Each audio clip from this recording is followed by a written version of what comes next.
everybody. It's Friday. And you know what that means? It's a Hot Mic Friday. It is the day at the end of the week when I go live with all the rants and the raves, some podcast stuff sprinkled in there. Definitely going to be some of that today. But yeah, breaking news, things that relate to stuff that I've done videos on and things we're talking about in the marketing arena, etc. So great to see you. If you're watching, I did make this a free episode today because I like to give people a little sneak peeks and what have you. So if you're watching this on LinkedIn or YouTube, you should be able to click on a link in the description of the caption and join me in the studio audience live. You will not be on screen, but your comments might be and your questions might be. So feel free to do that. I actually need to go see this as it's popped up probably on Substack because I need to go pop this into that as well, and make sure everybody has the means to get in and partake and enjoy what is going on today. So yeah, let's see if I can do that actually, because usually, let's see, am I live? Does it tell me I'm live? Sweet. I have no idea. Home podcast. Yeah, you guys, I'm learning as I go on the Substack thing. So, I did set it up as a live video in Substack, so hopefully it's doing that. And now I'm a little nervous about if it is doing it or not because I am live and I don't know if it's live or not. Are you live? What you doing? I'm trying to find it. I'm mad because I closed the thing. Now I'm just really trying to find my live stream on Substack. Sorry, it's Hot Mic Friday. I'm going to rant about this too because it should be a little easier for me to find. Mer. Anyway, I'm going to keep looking for it because I want people to be able to come in here if they are so inclined to ask questions and whatnot. Interesting. See, these are the things that I like to learn about so that you can learn as you're planning your Substack and possibly getting angry at it because it's not letting you do stuff. This is silly sauce. Anyway, we got to push on. We got stuff to cover. This will obviously publish on my Substack, but if you're watching on LinkedIn or YouTube, hello to you. Welcome. Thanks for watching this live or the replay. If you're watching live, again, check the description. So, quick note about Hot Mic Fridays if you're new. So I do 2 live streams a week. I do one on Mondays called Bus Level Mondays. That's where we talk about marketing updates that happened over the last week. We talk about a marketing XP segment, which is to help you get better at being kind of a boss in the marketing genre, whether that's a people manager or it's just knowing how to do stuff so you can be awesome. And then we also do an AMA. In these live streams on Fridays, this is my chance to rant and rave. Expletives are absolutely going to be used. So maybe not safe for work if you got this blasting anywhere, but that's going to happen. And I always try to talk a little bit about podcasting here, but I like to talk about stuff that is completely front of mind. And today is a good example of that because guess what? My AI, my AI platform that I love that I use every day is in a fight with the United States Pentagon. Wow. All right. So here's what's going on. Um, I use Claude. I don't know what you use. Would love to hear it in the comments. Do you use AI? Is it like ChatGPT? Is it Gemini? Is it Copilot from Microsoft? Is it Claude? Is it Perplexity? Is it some other fifth thing? There's AI everywhere. I mean, you probably have AI in a lot of your stuff where you're like, oh, I'm just using it like I use ClickUp and there's an AI thing in there. I always love what they call these things too, right? They're all just randomly named. There's got to be like a naming factor, like let's call it this. But maybe you already use AI to an extent. The one I use routinely is Claude. And Claude is created by the company Anthropic. And they are they're duking it out a little bit with the military. Now, it may all kind of resolve. I've been watching this story. So I wanna set the stage for you. What's been going on? It really kind of became news earlier this week. And then we were all kind of watching to see what was going. So basically, there's a deadline set for today at 5:01 p.m. Eastern, and right now it is 2:11 p.m. Eastern, so it's in under 3 hours. So we're going to talk about that. Here's what happened. So Anthropic, which again creates Claude AI and sells Claude AI, they have a $200 million contract with the Pentagon, and they were the first AI company to have their model, Claude, used on classified military networks. This is for the United States. The Pentagon wants Claude available for all lawful purposes. I'm putting air quotes around that on purpose, that's their quote, but they want no restrictions. But Anthropic, Claude, is asking for two specific safeguards. They don't want AI, their model, to be in charge of mass surveillance of Americans, and they don't want Claude being used for fully autonomous weapons. And I want to pause there. That means fully autonomous. That means no human being involved in drones, missile strikes, etc. Things where it's like it's deciding what targets to hit and it will proceed to hit them or not based on AI's decision, not a human's. I want to be clear about that. And then mass surveillance of Americans, a lot of this has to do with it's just so much data for being surveilled, I guess. And AI can help parse all that data. I mean, think about it. Let's imagine somebody out there is trying to be like, well, I want to follow Rachel around everywhere she goes and wherever there are cameras. Um, but getting all that data and all those inputs from all the places where it can be captured and then given to the government, to the military, would probably take some doing.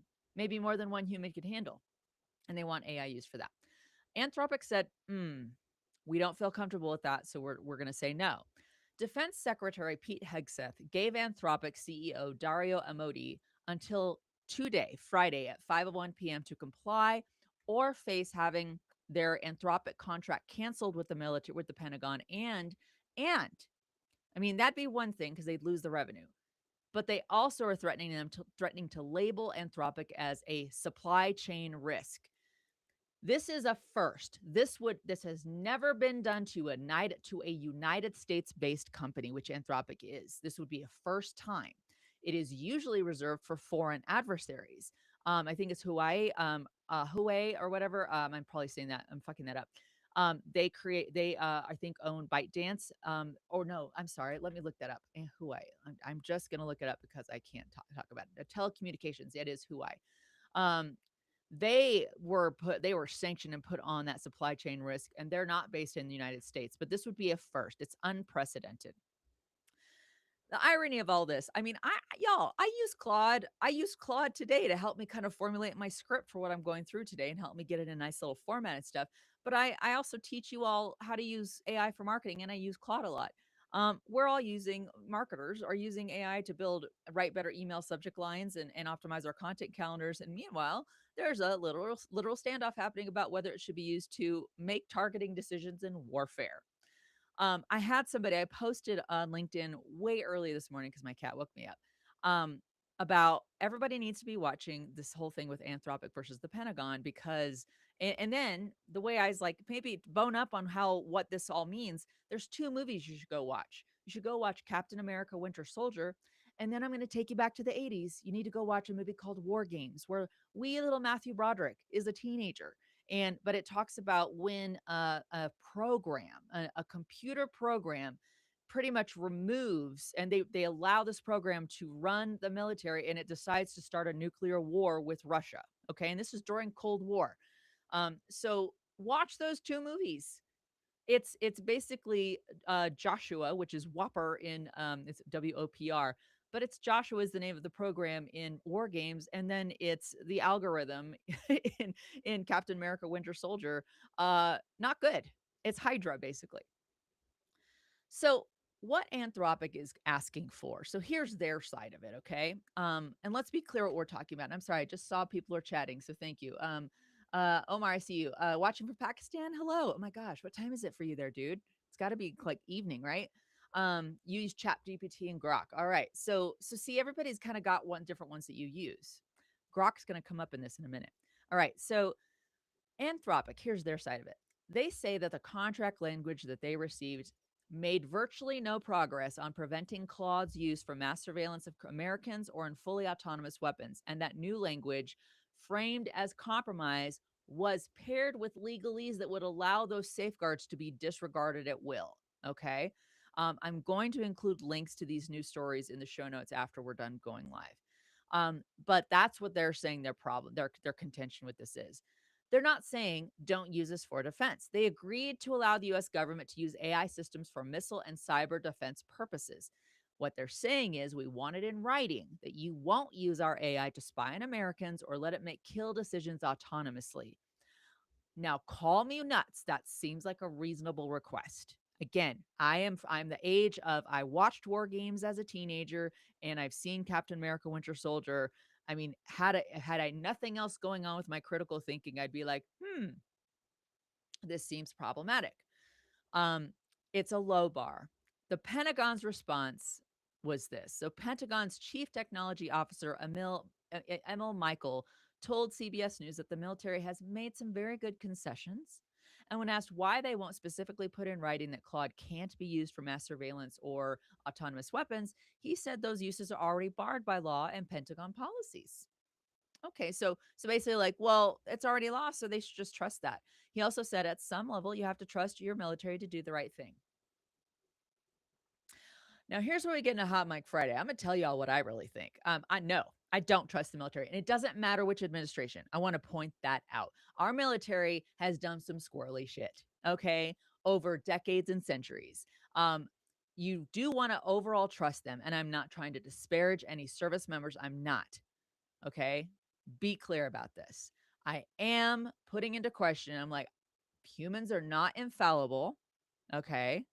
And there have been decisions made. And again, I can refer back to pop culture and different movies you can watch. Usually there's been one or maybe two humans in our past that have been the difference between us being in war or not because they stopped things from happening or they said, this is wrong. Let's put on the brakes. Let's try something else. Okay.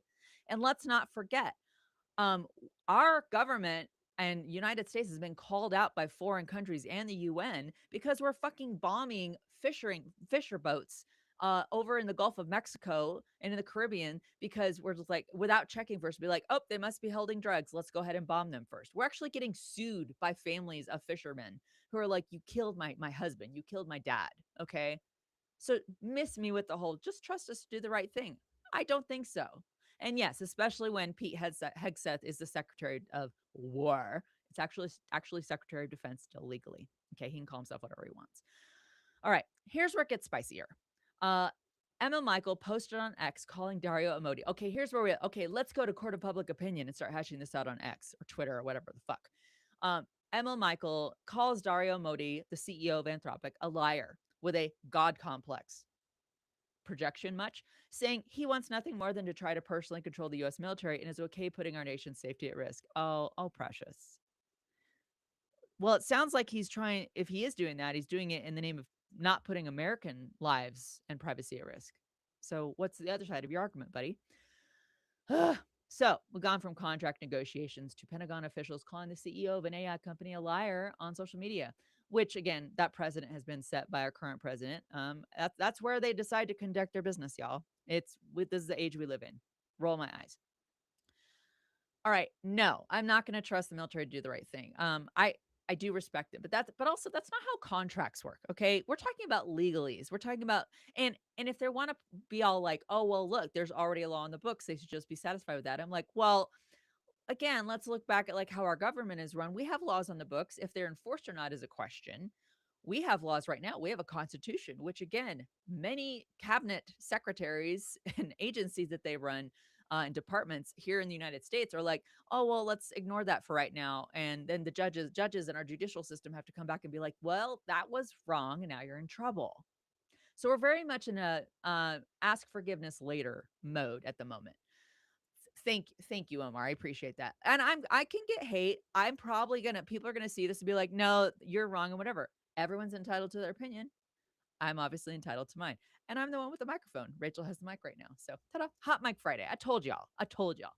All right. So if it's already barred by law, all right, I'm gonna throw this back at Michael. Be like, so then just put it in the contract. Just repeat it in the contract with Anthropic. That's a specific little niche that you both can sign then. If you're never going to do it anyway, then why fight so hard against having it written down in the contract? Um, they're balking at the wrong thing here. Now, okay, and Omar, you said use Grok. I told you we are circling back to this.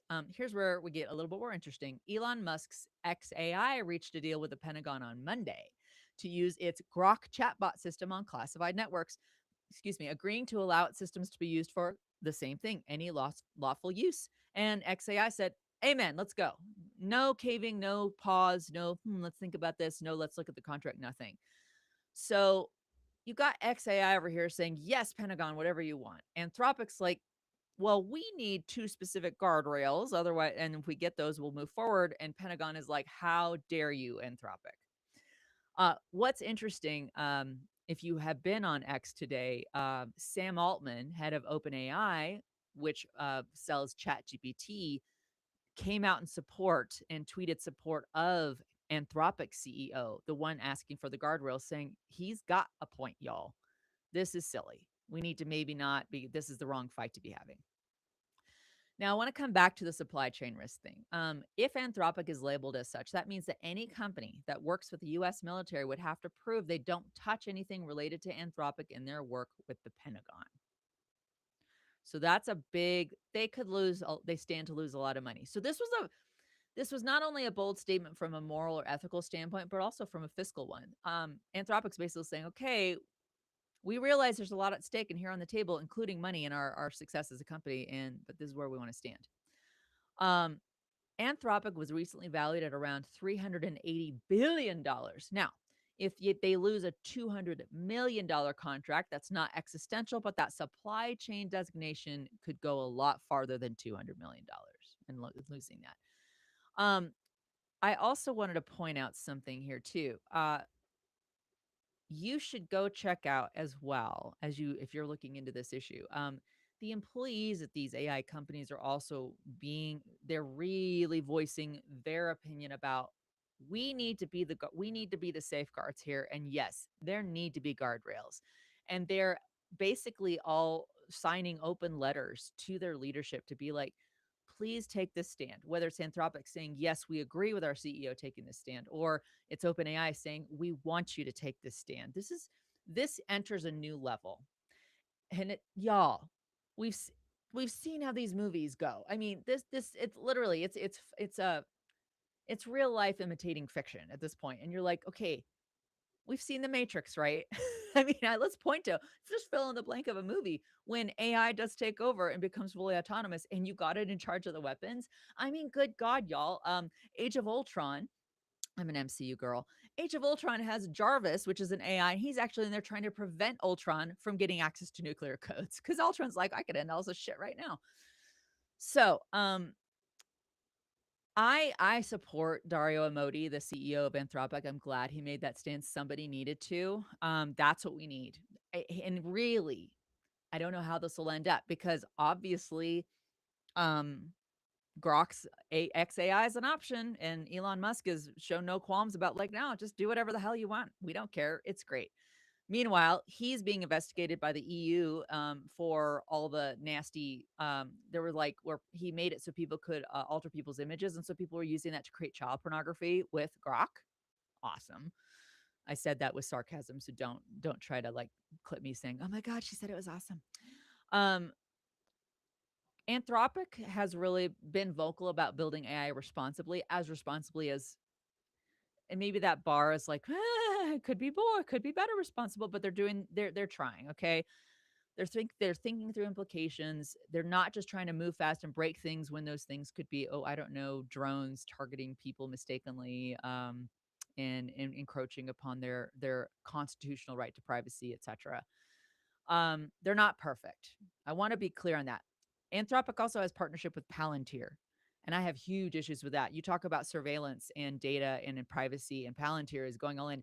And again, anyone who's ever read The Lord of the Rings or seen the movies, the Palantir is actually a tool of evil or is used for evil devices in that it's spying on people and manipulating them. And it's whoever named it that, I'm like, well, I guess you were on the right track. It's used by the Dark Lord Sauron. So, and I have a personal interest in this because Palantir actually they had I think they were the building or had a headquarters here in Colorado, and people were protesting so much they decided to move to Florida. And I'm like, bye. I wish you would not move at all and just like disappear, but here we are. I can't control everything, nor should I. um, all right, broader issue of this. This is about whether private tech companies have any say in how their products are used for military purposes. The Pentagon's position is we're the military, we decide, companies provide tools, and they should shut up about it. But is that how we actually want this to work or how it should work? Especially with AI. It's fundamentally different from selling the military trucks or computers. Um, AI systems can scale, and look, they have scaled so much in ways that traditional weapons can't. I actually put on LinkedIn again today, after it took several hours, and I am not a coder, but Claude helped me create a Node.js that helps me bring in tasks from two different clients into my task management system and push out updates back to it. It's going to save me so much time of just jumping around to different screens. And it helped me do that. And a year ago, I don't think it could have helped me do that, but it's progressed, and it helped me with that today. Am I using weapon systems in that Node.js? No, I'm not. So it is kind of wild, right? All right. So let me know what you think about that. Obviously, people can have opinions about it and should. I prefer more people know about it. There's so much news flying around these days, y'all. Oh my God. I mean, I groan about it every day, and I am pretty chronically online because of the nature of work that I do. Um, just trying I feel like, Dumbledore from Harry Potter, where I'm like, I wish I had a sieve or something, or whatever. What did they call that thing where, like, you could, like, he could drag out a memory and put it in there for safekeeping because his brain just got too full. But if he needed to go dip back in and look at it, he could. And I'm like, that's what I need. I need that. I need to be able to have that. That would be great. But I don't have it. So for now, I just have to, like, try to tackle things that I can. But you should know about this. So seriously, just go Google or go ask your favorite AI. Say, hey, what's this deal with this Anthropic versus the Pentagon or Department of War or Hegseth, and you'll get the answer pretty quickly. And then, let me know where you land on it. Let me know what you're concerned about, if you're concerned at all. But I would love to hear about that. All right, let us move on, shall we, to the podcast portion. This is pretty fun. And actually, I have two announcements, two things to cover for podcasts. First, this is a huge one. Huge. Do you listen to Apple Podcasts? Okay. And if you do you have any favorite Apple podcasts that you do listen to? Feel free to link them in the comments. I love sharing the love and letting people discover podcasts. It's obviously huge. It's a huge engine for podcasts. So is Spotify, but Apple was first. Remember the iPod, anyone? iPod, podcast, right? That's why they called it a podcast. Is because you would listen to podcasts that were being cast through your iPod. So that's why we call them that. And Apple has always, though, been audio only for podcasts. Um, I've run into this before where I've got podcasts and I run podcasts and help publish them for some of my clients. And we're like, well, we can't publish video to Apple. We can do it to YouTube, but and if you're using any kind of hosting platform and you upload your episode, you typically have to do a separate video over on YouTube, versus doing it in up to Apple. Well, guess what? Those days are over. Apple finally gets video podcasts. Took them long enough, right? Real quick, I'm going to answer Omar's question about data concern is real. The thing about AI, for instance, and here, sorry, let me post this, show this on the stream. Omar, data concern is real. The thing about AI, for instance, like ChatGPT, we talk to it because we know it won't judge us, and we talk in a more supportive way, so we open up easily, so it keeps collecting data about us. Correct. It is collecting data all the time. And y'all, let's be clear. Anytime you're interacting with any electronic device, whether I am interacting with my computer here that is connected to the internet, or we all know these handy dandy devices we carry around with us all the time. God, mine's dirty. These are always collecting data. This is what I always try to and emphasize to people too. Things like Facebook and Substack even are free. I'm using YouTube for free right now. I am live streaming to YouTube and I'm not paying to do it. It's free. It's free in the sense I don't pay dollars to do it. What's not free is they're getting a different currency from me. They're getting my data. Okay. They're getting your data. Omar is chatting with me in the comments on YouTube and they're getting his data. Sorry, Omar. I know you're aware of this. But that's what's happening. People comment on my LinkedIn posts. That data is being exchanged. Okay. They're not free. There's an exchange happening. It's just not dollars. It's our data. That's what we're giving up in exchange for the right to and the ability to use these platforms. Okay. So let's be clear about that. And it does. This feeds in. I mean, this all ties together. But I'm going to move back over to the Apple Podcast thing. So Apple announced on February 16th that they're bringing video podcast capabilities to Apple Podcasts this spring using HTTP live streaming HLS technology. It'll be available on iOS 26.4 iPad OS 26.4. 26.4 is the theme here. Vision OS 26.4, iPhone, iPad, Apple Vision Pro, and on the web. Okay. Now, I'm an Androider, by the way. I held up this up as a little Motorola guy. I don't have an iPhone. So if I want to listen to, but I do have Macs. So if I want to listen to an Apple podcast or a podcast from Apple, I need to do it on my machines. So, but looks like that'll be good. Um, it's better late than never. Freaking finally. Okay. I'm honestly surprised it took them this long. YouTube has been doing this for a while. Okay. Why they were, I don't know if they were being like, oh, but we're so awesome, it's not needed. But I think they finally woke up to the fact, okay, people really do want, they do watch, they do. People will ingest video podcasts, even if they're not watching the video. I do it. One of my favorite hockey podcasts I listen to 4 times a week is a video podcast.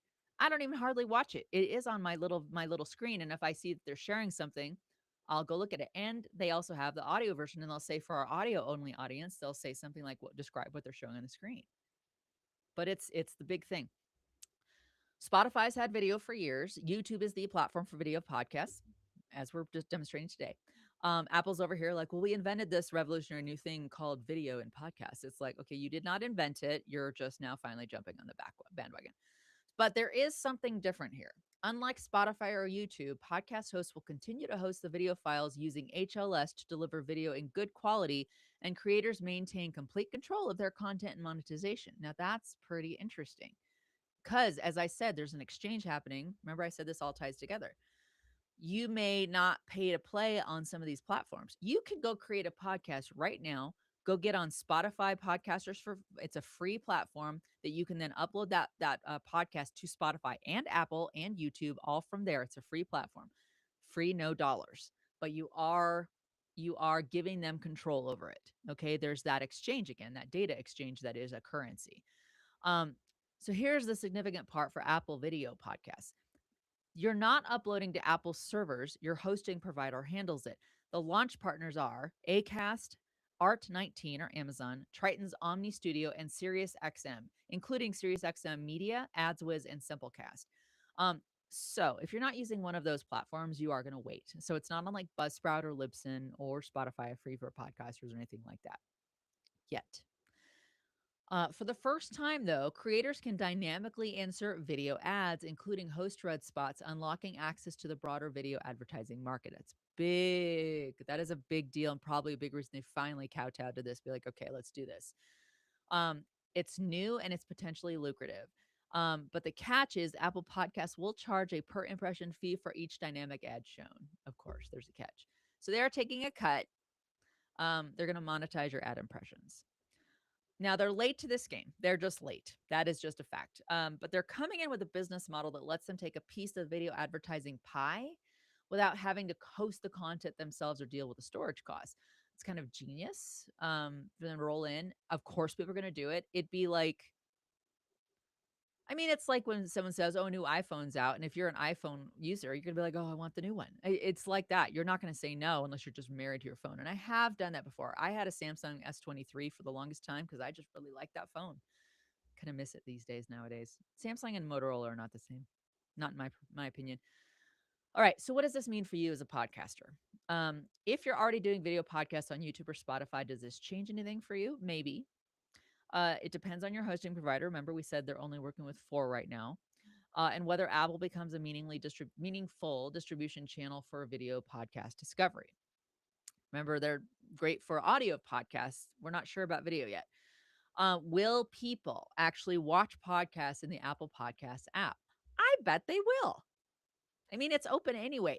They're going to watch it in the sense that people watch YouTube podcasts or, talking head podcasts. Literally, y'all, think about it.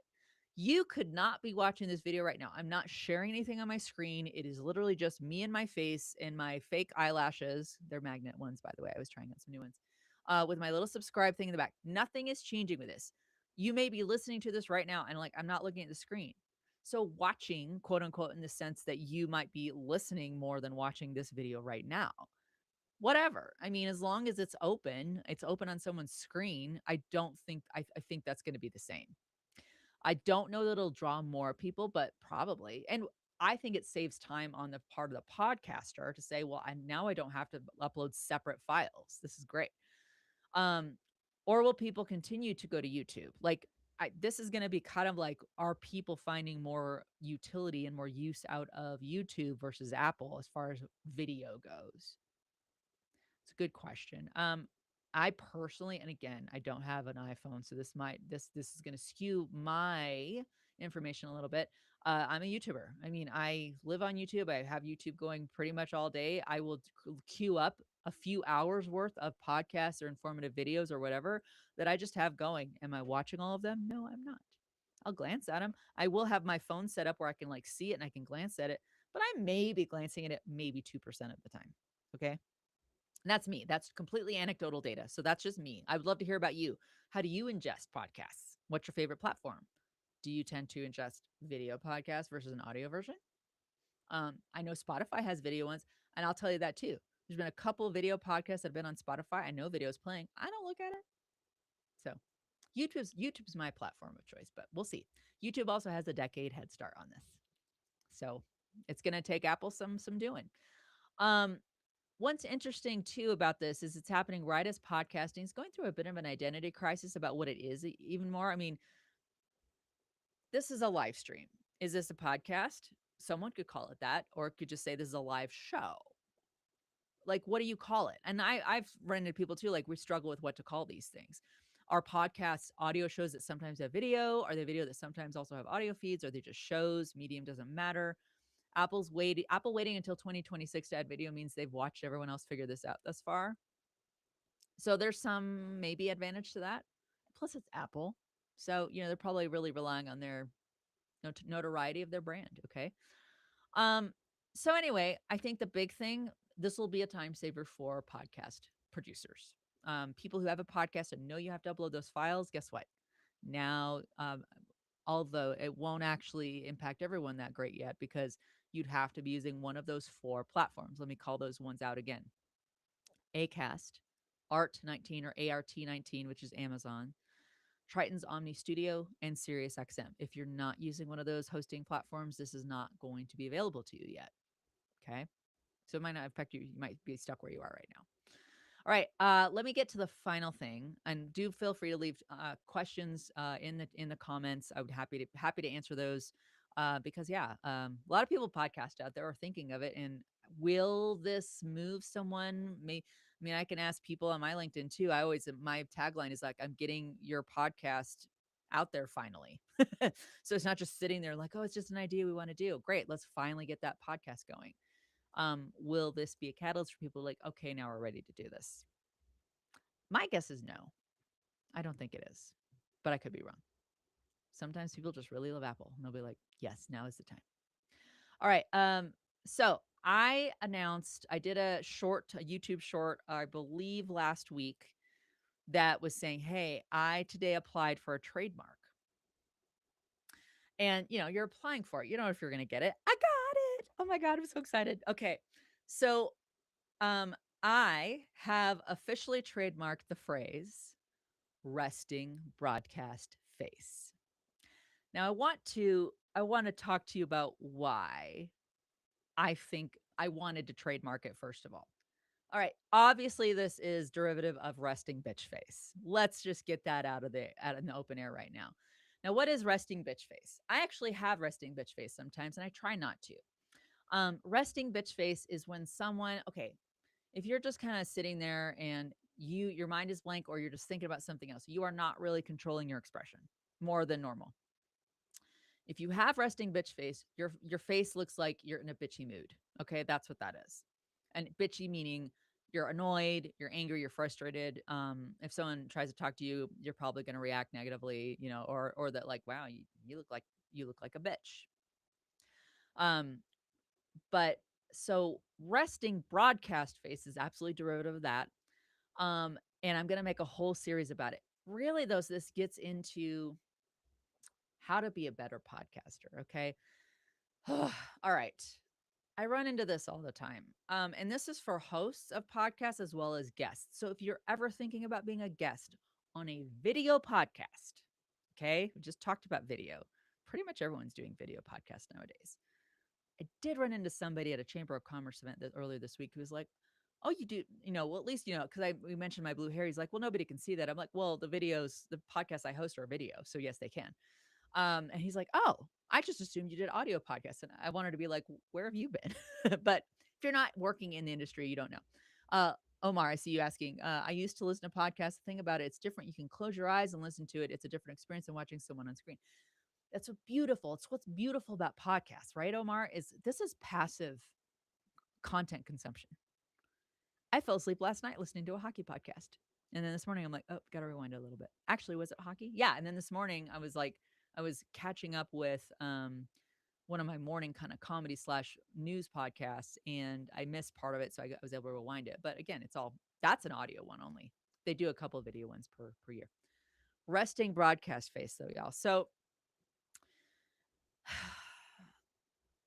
have you ever heard of cheerleaders where they will put Vaseline on their teeth so that their lips don't stick to their teeth because they're doing the smile the whole time?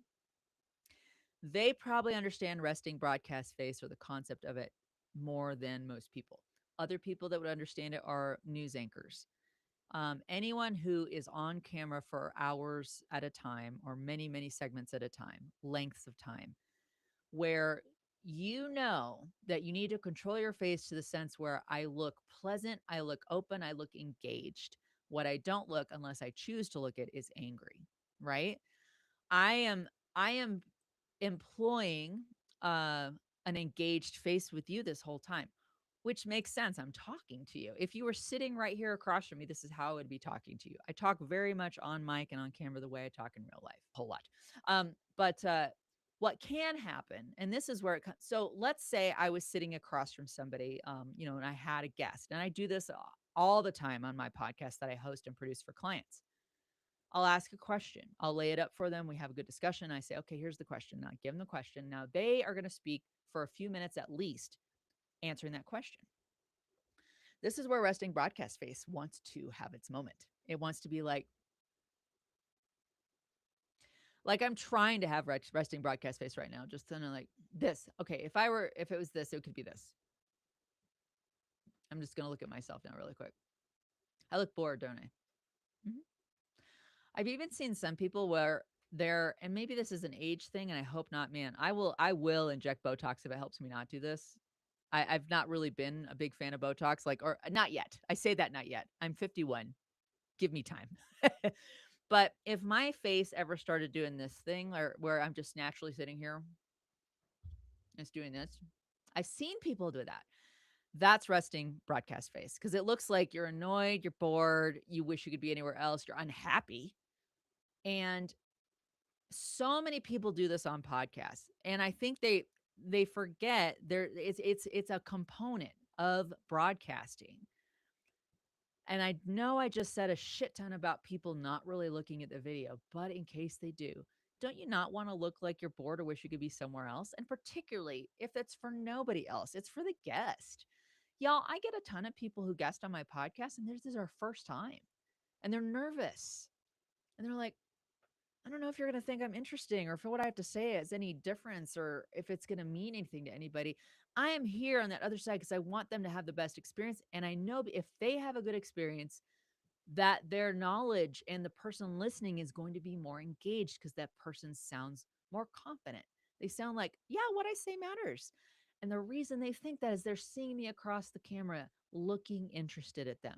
I react, I'm effusive, I will do expressions. Like if they give me a knowledge, like, whoa, and I'm just like, my eyes get all up and my eyes get all big, my eyebrows go up and get all big. Wow, my eyes get all big and up, whatever. You know what I'm trying to say? Okay. My face transforms. Okay. And I'm trying to encourage them to be like, that was amazing what you just shared with me. And I'm not trying to be like over the top with it. I'm not trying to be Jim Carrey. Okay. But I am trying to say, look, I'm quiet here listening to what you're saying, and I'm listening and I'm reacting to what you say. And man, I'm cooking up a good question to ask you as a follow up, right? Looking engaged, not looking like you need to blink twice to let somebody know you need to be rescued. Okay. That. Um, and I will tell you, I've had days where I've had like two back to back recordings I've had to do. My face is so tired at the end of that. Oh my God. So I do go, I absolutely have resting bitch face after that, where later I'm just like, just don't look at me. I don't want to talk to you about that. But I'm not on camera, so it's fine. So why does this matter right now? We talked about video podcasts being added to Apple Podcasts. Every platform is pushing video. Um, People are podcasting. People are trying to get on podcasts. I'm in Podmatch, which is a platform that I'm actually really liking that will match me with different podcast guests. And it's important to me to be able to find the right guests. And again, a lot of these people are just out there, they're working on their PR, they're working on their public relations, their media mentions. They want to get seen out there more. They know it's a gateway to maybe getting paid more, getting having more credibility. A huge reason I believe in podcasts and work on them is because it's a huge trust thing. You really can build trust. Again, I'm trying to build trust with my guests, but also guests. You need to work on your resting broadcast face and just be like, yeah. And so I need to look like I'm happy to be here. And again, not like I'm having someone drive nails up my fingernails because I'm going through torture right now. Thanks, Omar. It's awesome to I appreciate you. Omar, I want to give a shout out, is someone who watches just about all of my YouTube videos. Really appreciate all that engagement. I love it. And he comments on them too, which is great. So thank you for that, Omar. You're the bomb. You're a real one. So I want some things I want to leave with you too, because I am going to be doing some more on these Hot Mic Fridays, which again, this is a freebie today. If you become a paid subscriber on my Substack, you'll get these in addition to Boss Level Mondays. And that's a learning thing too. We'll be learning here as well, because I'm going to do more a bit of a series on this, on just the different things, how to be better at podcasts. We're going to talk about using good mics, how to structure an interview, the art of the segue. There is an art to segueing. I was talking to someone, that same person who was like video versus audio podcast. I'm like, dude, you got to know how to segue. The guy had worked in radio. He totally got it. It's an art. It's an art form. There's craft to it. How to market your show. Um, but I'm also gonna teach you how to maintain engaged facial expressions for extended periods. Okay. How to look like you're actually listening, not just nodding all the time. How to transition between listening face and talking face. I use this so often. I host webinars for one of my clients. Usually 2 to 3 panelists are on it. And I am watching people's faces and also giving them just kind of like, I call it the Helen Hunt. If you ever watch Mad About You or anything she's in, she'll do that kind of like raised eyebrow thing, like, okay, I'm having a thought, need to say something. I look for it. How to look natural on camera when you're reading notes or checking your outline. I've been doing that today. I have my notes right below my camera, and I'm trying to kind of skim and then jump up to y'all, so I make sure you feel engaged. But I always remember, and I told somebody, one of my ideas is to maybe put like a set of googly eyes on either side of my camera lens, so that I'm just like, oh yeah, my audience is right there. Whatever it takes, right? You got to remember to look in the camera. And it's not about vanity, it's about job skill. And let's be honest, how many of us are working jobs where you are required to be on a Zoom or Google Meet call pretty routinely, where they want videos on? Our kids went through this, frick, with COVID. We're like, hey, everybody's got my videos, be on video so I know you're here, take attendance. Oh my God, these poor children. So anyway, resting broadcast face. Now we'll have the trademark symbol after it anytime I use it. If you hear anyone else using resting broadcast face, speak up and say, that belongs to Rachel Has the Mic. You should go talk to her about that. Or go tell me and tattle on them and tell me about it. And I'll be like, excuse me, I have a trademark. All right. So we'll talk about this in the future. I am excited for it. It's going to be good. And, time will tell. It was actually a pretty easy process. It only took me like 5 minutes to apply and some dollars. That wasn't free. I think it was like, I'm gonna say $250 USD. It was not cheap, but I was like, I think it might be worth the investment. Time will tell on that. All right, everybody. As we wrap today, just remember, if you want to look back through the video, we talked about Anthropics, standing by, sticking to their guns, taking a stand when it comes to the Pentagon. Oh, and I want to say too, I believe I saw in the last hour, the Pentagon was kind of like, okay, like they're gonna work and keep negotiating with them. So the deadline may be moot at this point. They're gonna keep trying to hash out this contract with Anthropic, which frankly, if it's embedded in all their systems already, That makes a lot of sense. It's hard to like have people, let me just disengage from this AI I've come to use and rely upon. They may be like, "Ugh, it's too sticky to try to back out and get back in." Um, I remember Apple finally figured out video podcasts exist and they're going to start empowering those. And resting broadcast face is now trademarked. All right. Um, all right. So I've got about 8 more minutes. I can do ask me anything if anyone wants. And anytime I do an AMA, I always add the caveat. It can be about anything except anything that skews into OnlyFans type of content. This is not what I get on video camera for. And if it gets too much into private stuff, like that relates to family members or whatever, because I like to retain their privacy too. I haven't shared pictures of my kids online for years because they told me when they were young, they're like, I don't like that you do that. I'm like, I respect that. I won't do it. And I'll ask permission if I ever do it. So yeah, I don't typically do that. Um, as if you're thinking of questions, just want to remind you to monitor Anthropic news on your feeds, and just keep an eye on that. Keep an eye too. I'll leave with this thought: whatever AI you're using, you should care about the company behind it and how responsible they're trying to be with it. I was encouraged to see Sam Altman from OpenAI say today that he's like, well, I respect and I think Anthropic's got a great point that we can't just give full reign to, and let the just chuck all the guardrails, right? They need to be in place. I appreciate that. Um, I'd be curious to see if Microsoft Copilot or Perplexity or anyone else comes out with that, and also takes that stand. I I gotta be honest here. And again, everyone's entitled to their opinion. I don't trust Elon Musk as far as I could throw his next ketamine injection. I, and I'm not saying people shouldn't use ketamine. They can. I'd love it if he was like actually cogent some of the time. But I don't trust him at all. I don't think he's a particularly good person. I think he's made it very evident through what he says publicly that he is a white supremacist. And I don't roll with that at all. I don't care how smart people think he is. I don't think he's smart. I think he's rich. Big diff. He's able to employ people who are smart. Whether he can keep them or not is a question because he seems to be a horrible people manager as well. And the ego on that guy. Oh my God. Yeah, don't trust him, especially now that I know that thanks to his efforts with Doge, with the Department of Government Efficiency, which was such an oxymoron in terms, and has been proven to have cost more money than it saved. Not to mention knocking U.S. aid out so that millions of people around the world started starving. Great. But now my social security data is hacked and out there. Thanks. Because that was the whole point. I know that was the whole point. He did that was like, well, now he has access to data and nobody was checking and they weren't letting people check. It was Wild West over here. Ridiculous. So no, I don't trust him. I don't trust him at all. I don't trust him to do the right thing. He obviously hasn't exhibited that yet based on what he already told the Pentagon, saying, go for it. Wild West. Yes. Use Grok. Go ahead and aim those drones. Woo. No.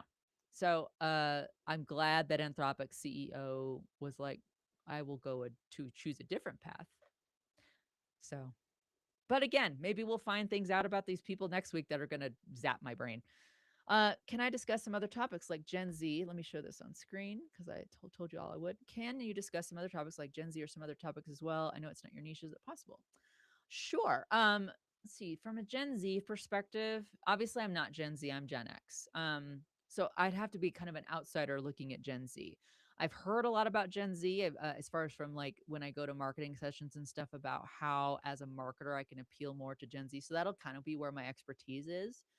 Um, but I can. And if you want, and Omar, I know you can either comment on the video or find me on Substack too, or you know where to find me. But if you have some specific topics, I can see about that. I do want to make, I mean, obviously, Hot Mic Fridays is a great place for that because this can kind of run wild and be like, well, I always try to incorporate something about podcasting in this, but it can also be like, let's just talk about shit, and talk about things. So I'm more than happy to do that. If it's something I know about, but if it's something I'm like, I don't know about that. I just don't know anything. I'll let you know for sure. Because what I don't want to do and what I've never, ever, ever, ever, ever wanted to do on any of my videos or any of my content is misinform. I care a fuck ton about that. It angers me when I see people purposefully misinforming others. And I know they do. They do it so they can grift, they can monetize shit, they can do clickbait. I hate that. I hate it. I hate that. The truth will set you free. I am a truth person and I want to find out facts and I want to get to the bottom of it and I want to know objectively what is the truth so that then we can all decide accordingly. Misinformation is not my jam. And I know you didn't ask about that, but all that to say, I would never want to mislead somebody, be like, well, let me just guess. I would research. Um, but yeah, let me know. Let me know what you want to talk about. So with that, I'm going to wrap up today. Thank you all for watching. If you floated in, watch the whole time, or whatever. But I appreciate y'all. I will do what I always do on my paid. Again, this is a freebie version of this, but I'll do on my what I do on my paid live streams on Mondays and Fridays is I give a shout out to my paid subscribers, particularly my founding members. JC Hutchins, I'm yelling at you, guy. Oh, JC, by the way, hold on, I'm gonna go look him up. And I'm gonna share. You all should go like connect with him on LinkedIn. He's cool. He got a new job, and so I want to a say awesome jobs. Big time, big props to you, JC, for getting a new job. Let me see if I can get you. Hutchins. Here we go. I got you. His first name's actually Chris, but let me see, because you did just announce that. Where are you starting to work? You're now JC is now head of content at Audience. So it's audience with an S instead of a C. Um, Congrats, JC. I think that's so awesome. I saw that you announced that job change this week, so hopefully I'm not out of line for announcing that. But hey, everybody, go. His LinkedIn is JC Hutchins Writer, WRITER, all one word. That's his handle on LinkedIn. Go give him a follow. He's super cool and was one of my first supporters, and I so appreciate that. Like just anyone having faith in me to do this stuff and talk on microphone about things that I believe or know. Thanks. I love that. So you'll see his name on the outro video here. If you want to become a paid subscriber and also get shout outs by me, head over to my Substack. But wait, there's more, and you can. I will drop the link on the descriptions. I'll update those here in a little bit so you can get those. But you too can get a twice a week shout out from me. And if you have job updates that I know about, I'll yell at those too. It'll be great. All right. I appreciate you all. I hope you have a great rest of your Friday and a good weekend. And I will see you all. If you're a paid subscriber, because next week I ain't giving away freebies anymore, but Boss Level Monday is on Monday. So I'll talk to you all then. Bye.